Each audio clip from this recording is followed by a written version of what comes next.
સાવધાન, જો તમે એમ માનતા હો કે માત્ર દુશ્મનો જ નુકસાન પહોંચાડે છે, તો અમદાવાદના વાડજની આ ઘટના તમારી આંખો ખોલી નાખશે.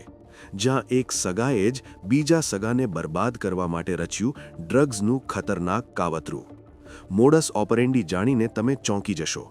આરોપી પ્રદ્યુમન ઉર્ફે રાહુલ લુહારે વર્ષો જૂના પૈસાના વિવાદનો બદલો લેવા માટે પોતાના જ સંબંધી ગોપાલભાઈની ઇકો કારમાં અલ્પ્રાઝોલમ પાવડરની 10 પડીકી છુપાવી દીધી અને પછી પોતે જ પોલીસને ફોન કર્યો કે સાહેબ, ગાડીમાં કશું શંકાસ્પદ છે. જો કે સંબંધીને ફસાવા ગયેલો પ્રદ્યુમન પોતે જ ફસાઈ ગયો. વાડજ પોલીસને તેની વાતચીત અને વર્તન પર શંકા ગઈ. ઊંડાણપૂર્વક તપાસ કરી તો ખબર પડી કે આ ઘટના કોઈ અકસ્માત નહીં, પણ નિર્દોષને જેલના સળિયા પાછળ ધકેલવાનો ઘૃણાસ્પદ પ્લાન હતો. વાડજ પોલીસે પ્રદ્યુમન અને તેના સાથી સંજયની ધરપકડ કરી લીધી છે.